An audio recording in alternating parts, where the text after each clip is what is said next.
بسم اللہ من الشیطان الرجیم، بسم اللہ الرحمن الرحیم۔ ناظرین، ہمارا موضوع ہے کہ فطرانہ کس وقت دیا جائے، اس کا وقت کون سا ہے۔ فطرانہ نماز عید الفطر پڑھنے سے پہلے ادا کیا جائے۔ رسول اللہ صلی اللہ علیہ وآلہ وسلم کا یہ فرمان ہے۔ بخاری شریف اور مسلم شریف میں حدیث مبارکہ ہے۔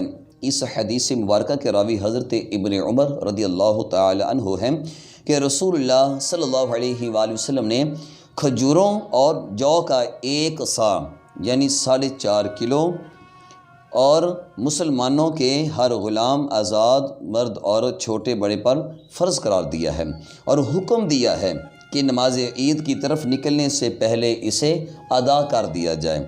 یہ بات ہے ہمارے موضوع کی کہ عید الفطر کی طرف جب ہم نے جانا ہے پڑھنے کے لیے تو عیدگاہ کی طرف جانے سے پہلے یہ فطرانہ ادا کر کے پھر ہم جائیں۔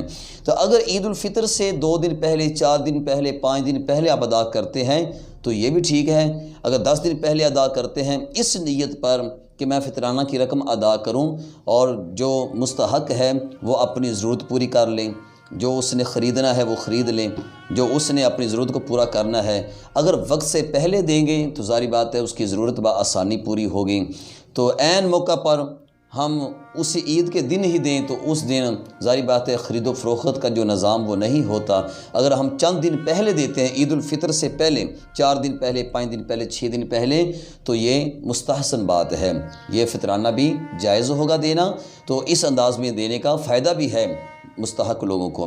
اللہ تعالی ہمیں فطرانہ وقت سے پہلے اور عید الفطر کی نماز ادا کرنے سے پہلے ادا کرنے کی سعادت نصیب فرمائے، آمین۔